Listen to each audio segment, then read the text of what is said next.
குதிச்சுட்டு இருக்காங்க. அப்போ உண்மையிலேயே இந்த எல்ஜிபிடிக்கு கம்யூனிட்டி இவ்வளோ பெருசாக வளர்ந்ததற்கு காரணம் நீங்கள் தானடா? இப்படி ஒரு கேள்வியை எலன் மஸ்க் அவர்கள் கேட்டுட்டார். மெயின் பாயிண்டை பிடிச்சிட்டாங்க எலன் மஸ்க் அவர்களும் டொனால்டு ட்ரம்ப் அவர்களும். என்னென்ன டீட்டெயில்ஸ் அப்படிங்கிறத எடுக்க முடியுமோ அத்தனையும் எடுத்துகிட்டு இருக்காங்க. இது சும்மா ட்ரைலர் தான் மக்கா, இன்னும் மெயின் பிக்சர் வேறு இருக்குது. ஏகப்பட்ட டேட்டாவை எடுத்து வச்சுட்டு இருக்கேன். அந்த டேட்டாலாம் உங்கள் முன்னாடி நான் கொண்டு வரும்போது ஒருவேளை இந்த யுஎஸ்ஐடுக்கும் தமிழ்நாட்டில் இருக்கக்கூடிய சில குரூப்புக்கும் ஏதாவது கம்யூனிகேஷன் இருக்குமா அப்படிங்கிற கேள்வி வரும் உங்கள் மனசில் வரலாம்.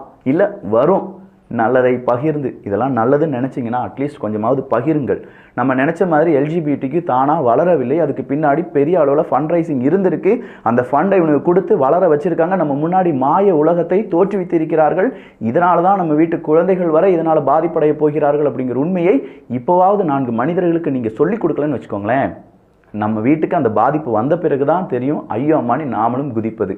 நல்லதை பகிர்ந்து நல்ல சமுதாயத்தை உருவாக்குவோம்.